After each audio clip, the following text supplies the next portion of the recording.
Did you write your book to be a kind of Trump whisperer process? Or are you, and if not, are you surprised that that how is, in some instances, how it's been interpreted? I definitely didn't write the book for that purpose. I started writing the book back in 2013, and of course, no one at that time, certainly not me, knew what we were going to see with the nomination and then, of course, the election of Donald Trump. So didn't mean it like that. I definitely thought that when the book was coming out, and this is June of 2016, hard to believe it's been that long, I thought that a lot of folks would be trying to ask questions about who the Trump voter was. And of course, that's a little bit about what my book is about. I don't mention Donald Trump, but I certainly talk a lot about people living in a certain part of the country, people from a certain demographic segment who did overwhelmingly support the president, both in the nominating contest, but also, of course, in the general election. And they felt forgotten long before Trump used that phrase. That's absolutely right. Why? I think in a lot of ways they saw their towns and they saw a lot of the jobs that they had depended on, their communities had depended on, really started to disintegrate 20 or 30 years before the president's candidacy. And, for a lot of folks, they didn't feel like either political party was really responsive to that sense of disintegration and that sense of decline. And so I think what the president tapped into is that he recognized that a lot of folks were very frustrated. He recognized that in the middle of the country, even in the wake of an economic boom, things weren't recovering quite as nicely as they were in other parts of the country. And consequently, he was able to capitalize on it politically. One of the things that you talk about in the book is a sense of fierce family loyalty, but also some bad and recurrent traits that government is not really well positioned to address. Well, I think that the way that I think about it is that government can help, but government probably can't solve all these problems. And so one of the things that I write about and that I care a lot about that's very prevalent in my community is elevated rates of domestic violence and child neglect and so forth. Now, we know that those things statistically happen more often in communities like mine. We know that they have really negative effects on families. They have negative effects on children. Is government helpless to assist those problems? I don't think so, but I also think we're kidding ourselves if we think that government can pass a law or if there's a single regulatory fix for that really complicated, multi-family, multi-generational story of elevated rates of domestic violence. Some of these problems are complicated enough that we can't expect government to fix all of it, even though I certainly think government has a role to play. The book is called Hillbilly Elegy. For our audience maybe not familiar with it, talk about this geographic area, talk about these people. What is this that we're talking about? Yeah, so we're talking about the area of the country that folks call Appalachia, but is in some ways a little bit broader than just the Appalachian Mountains. My grandparents, their story is pretty indicative of this. And in a lot of ways, what I'm writing about is the folks who migrated from eastern Kentucky, West Virginia, East Tennessee, into what, when they moved in the 1950s, was the land of opportunity. It was the place with paper mills and steel mills, good paying blue collar jobs. Pennsylvania, Ohio. Absolutely. Pennsylvania, Ohio, Michigan, even up to Wisconsin. This migration took people pretty far afield from those mountains. But the culture in a lot of ways was very much real. And that sense of decline that I talked about earlier, the sense that we used to be able to have a good job, but really in the course of a generation, all of these economics, all of these jobs that we depended on, they sort of disappeared. That sense is true certainly in eastern Kentucky coal country, but it's also very true in a southwestern Ohio steel mill or in a Wisconsin paper mill. One of the things that's so poignant about the book is this migration you talk about was difficult. Sure. It wasn't easy. We think in America typically of migrations as always being universally great, especially if you economically benefit from it, as people did. But that doesn't mean they didn't feel in a certain way alien from this place that they moved to. And then their economic prosperity kind of softened that a little bit, didn't reduce it or didn't eliminate it, but it softened it. But when the economic prosperity went away, then they had the isolation, the sense of differentness, and everything else. Yeah, that's absolutely right. I mean, if you think about that, migration took them away from the families that had made them who they were. So yeah, they improved a bit economically, they were able to get better jobs, but they were also really disconnected from the communities that gave them social support and a sense of belonging in the world. And you're absolutely right. You remove that sense of social belonging and you layer on top of it all of these economic problems that have come in the past 30 or 40 years and really hit these people especially hard. And you have what to me is the fundamental problem underlying the book, and the thing that motivated me to write the book is that you see this sense of disintegration, this sense that the future is going to be worse than the past, this sense that it's not just good jobs that are harder to come by, but it's that really our families and our communities and our neighborhoods are struggling in ways that are much deeper than just good jobs. And disintegration, that's such a powerful word. That evokes so much. Is that a morality tale as much as a government tale? I think it's both. It's both. It's an economic tale, it's a government tale, it's a morality tale, it's a tale of how communities and individuals respond.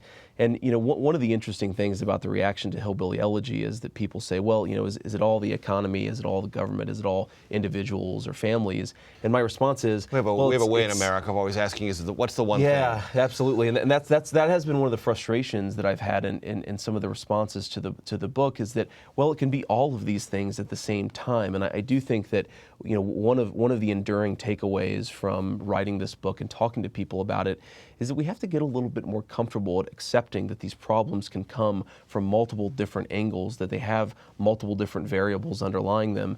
And if we can't accept that, if we can't even accept the nature of the problem, then we're never actually going to start to fix it. When I met Trump supporters around the country, some I would say fit into this category. Sure. And I would ask them questions about something that he would say that was at variance with a core fact. And the frequent response I got was, I don't care about that. He's speaking a larger truth. Sure. For that community that you write about in the book and that you grew up in, what do you think those larger truths are that they heard that he spoke to in ways they hadn't heard before? Well, I think one of the most important larger truths that he spoke to is the importance of jobs in the life of the community. If you think about Republican rhetoric, let's say, during the campaign of Mitt Romney, very focused on the noble entrepreneur, very focused on the job creator, but not so much on the worker.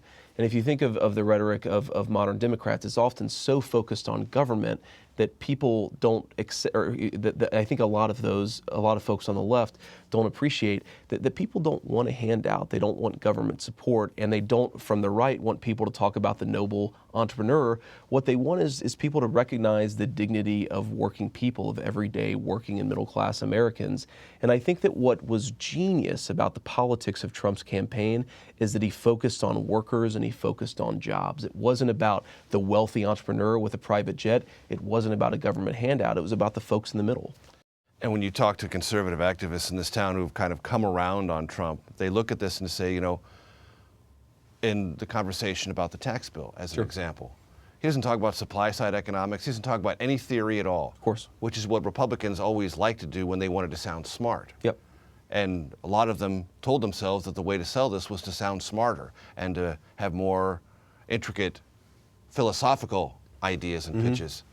Trump doesn't do any of that. As a matter of fact, he disdains it, not only at its core, but it never even enters his thought process in the way he discusses these things. Yep. That hypersimplification sometimes for the elites appears crass and ill-informed. For the community you write about, though, you would say it's, I gather, just the opposite. I think it's very effective. Set to the side the merits of the particular proposals regarding tax reform. The simple fact is, when the president talks about tax reform, he talks about the people who will benefit. He talks about American jobs. He talks about the fact that we're going to be taking money that's overseas and bringing it back to the United States so that it will employ American workers. I think that focus, again, on the American working and middle class is to me the most thoughtful and in some ways the most genius part of Trump's approach to politics. And I will tell you, having attended more than 75 Trump rallies, there were times when I would laugh to myself when he would say, every dream you've ever dreamed is going to come true and America's going to get back winning again. I thought, oh, come on, even by political standards, this is sort of cotton candy taken to the maximum level. And yet, having read your book, it occurs to me that I could have been completely wrong and probably was completely wrong about that, in that psychologically the concept of putting winning or victory central to it, to people who maybe feel like they've either become losers or forgotten, that was much more powerful than I thought or imagined at the time. Do you think that's possible? Yeah, well, I think that sense of loss is really important. We've talked a little bit about the sense of disintegration, the idea that 30 or 40 years ago, things were really going well, and now they've started to disintegrate, not just our work life, but our family life and a lot of other issues on top of that. I do think that when the president talked about winning, the fundamental implication is that we've been losing to someone. And very often he was pointing to China. He was pointing to international competitors. And there is this sense, I think, among a lot of folks that we're losing this international race for betterment and for advancement.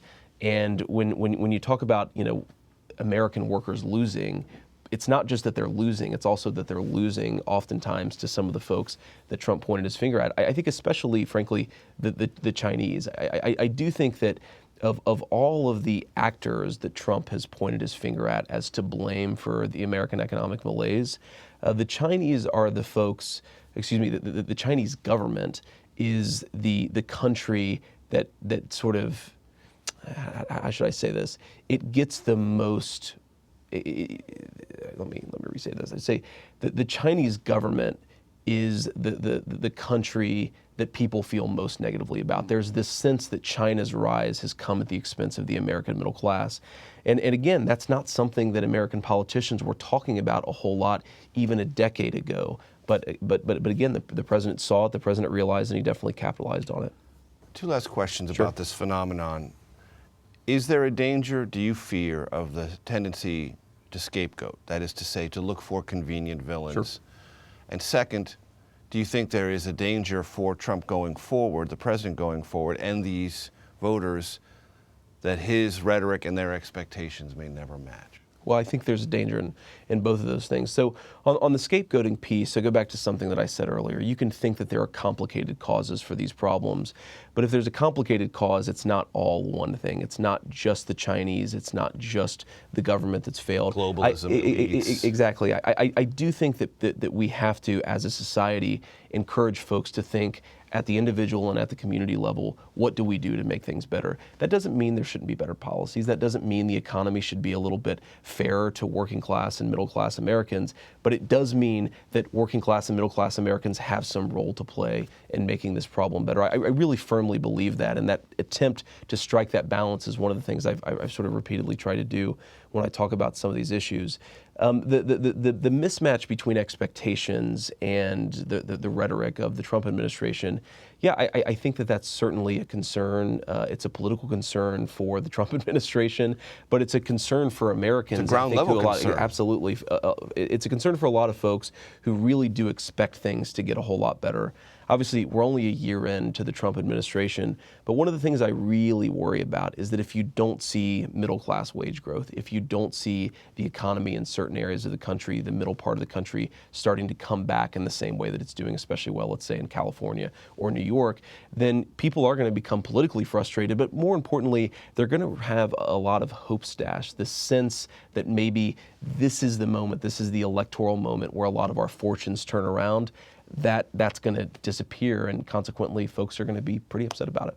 And part of your next phase of life is to deal with this. Yeah, definitely. One of the things that I'm working on with Steve Case is this Rise of the Rest initiative that I'm pretty passionate about. And the basic thinking of what we're trying to do is, look, if you look at where the net job growth comes, it comes from high growth startup companies.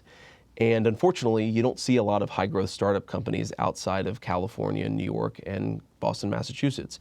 And so what we're trying to do is in some ways democratize access to capital, invest in areas that don't get as much entrepreneurial investing, and hopefully start to create some of those new 21st century jobs in places that don't see that job creation. And in my travels, I've seen a little bit of that in Des Moines, Sure. Iowa. I've seen a little bit of that in Omaha, Nebraska. Yep. It's not as if it doesn't exist in Exactly. quote-unquote flyover country, but you want to accelerate. Yeah, exactly. It certainly exists. There are certainly really exciting pockets of entrepreneurship all across the country. Usually linked to a university of some kind. Very often linked to a university of some kind. Or university community culture. Exactly. Universities provide high quality talent. They provide intellectual property necessary for folks to get their businesses off the ground.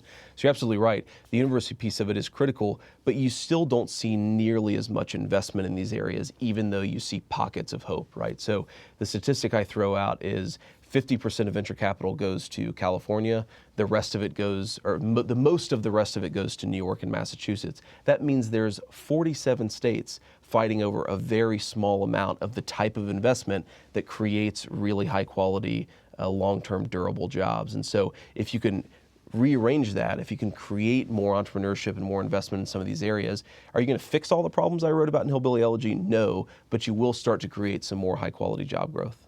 And then this brings us back to some of the embedded behavioral problems you write about in Hillbilly Elegy, and those are going to have to change even if this capital arrives. Yeah, that's absolutely right. You speak quite candidly about laziness and people who think they work but don't actually work, and that they're part of this equation, and that reckoning is going to have to occur, number one, and won't be easy to.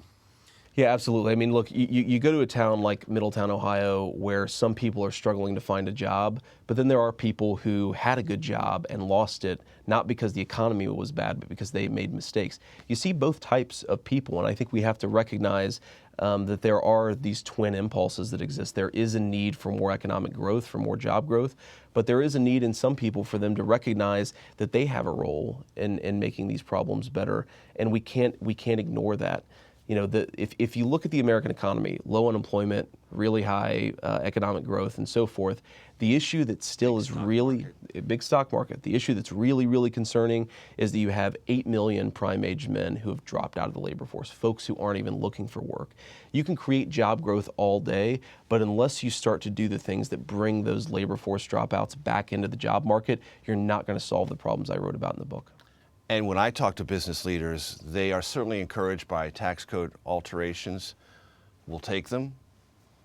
But they would tell you, and they've told me, and I imagine you've had these conversations with Steve and others, worker training and worker preparation is a higher concern for them generally to have the workforce they need to implement the plans that they're dreaming about. Yeah, that's absolutely right. So it's again, it goes back to this issue that the causes of these problems are extremely complicated. So it's again, not just that you need better job growth, it's also that you need our educators and our universities and our high schools to better prepare people for the jobs of the 21st century. If you go down the laundry list of issues, we like to talk about wage growth and job growth, but we don't often talk about all of the complex variables that make it possible for people to earn higher wages, for businesses to pay higher wages.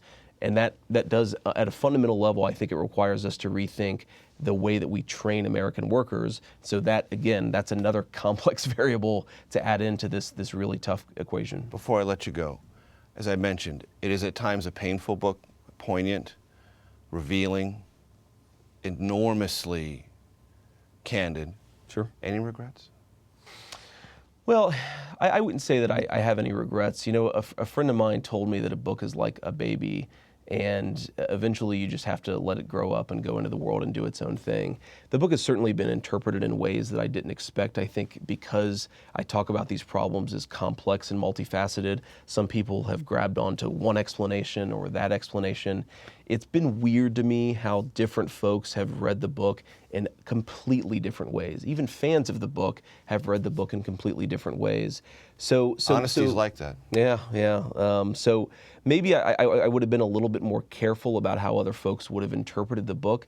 But at a fundamental level, I don't think that you can prepare for everything. Some people are going to interpret the book the way that they interpret it, and you can't control everything. J.D., thanks so much for your time. Thanks, Major.